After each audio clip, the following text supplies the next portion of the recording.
কি অবস্থা? আপনারা যদি আগে না আসেন নিতে হবে।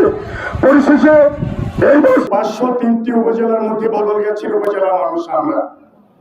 এই বদলগাছী উপজেলাবাসীকে আমি জিজ্ঞাসা করতে চাই, আমরা এই উপজেলার বাংলাদেশের ক্ষেত্রে আমরা পিছনে আছি। আমাদের উন্নয়ন, আমাদের রাস্তাঘাট, আমাদের শিক্ষা ব্যবস্থা সর্বদিক থেকে আমরা উন্নয়নের পিছনে। আমরা জানি পৃথিবীর যে দেশের যোগাযোগ ব্যবস্থাটা সবচেয়ে ভালো, সেই দেশের উন্নয়নটা ততটা বেশি ভালো। তার কারণ একটি দেশের উন্নয়ন নিয়ে আসতে পারে একটি যোগাযোগের ক্ষেত্রে।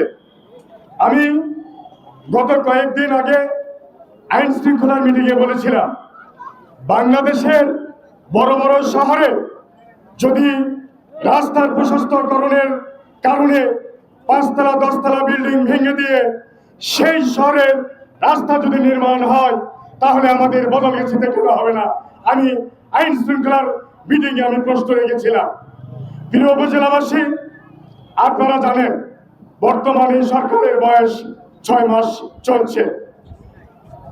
মাননীয় সংসদ সদস্য জনাব ফজলাল বাবুল উনি বলেছিলেন, নির্বাচনের আগে, এমপি হওয়ার আগে উনি প্রতিশ্রুতি দিয়েছিলেন, আমি যদি ক্ষমতায় যাই, আমি যদি এমপি হই, তাহলে অবশ্যই এই বদলগাছীর পিছিয়ে পড়া উপজেলাকে আমরা বাংলাদেশের সবার সামনে আমরা তুলে ধরবো এবং আমরা উন্নয়ন করবো।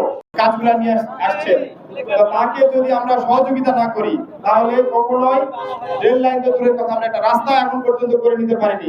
সেই জায়গায় আমরা রেল লাইন প্রকল্প কিভাবে বাস্তবায়ন করব?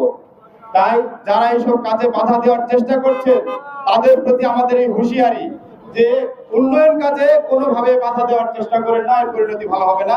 এটা আমাদের প্রথম কর্মসূচি।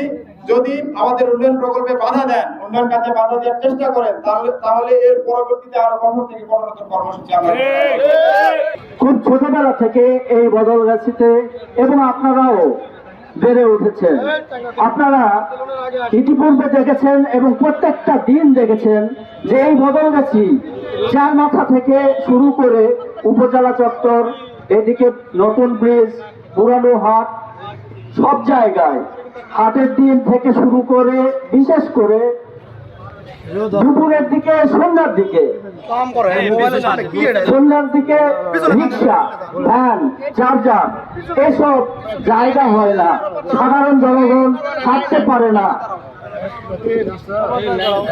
আসলে এর প্রধান কারণই হচ্ছে রাস্তা প্রশস্তকরণ নয়। এই জন্যে আমি উদাত্ত আহ্বান জানাই, আসুন দল, মত, ধর্ম, বর্ণ, শ্রেণী নির্বিশেষে বদলগাছীর উন্নয়নকে এগিয়ে নিয়ে যেতে গেলে ঐক্যবদ্ধভাবে সকল প্রতিকূলতাকে উপেক্ষা করে বদলগাছীর উন্নয়ন আমাদেরকে বুঝিয়ে নিতে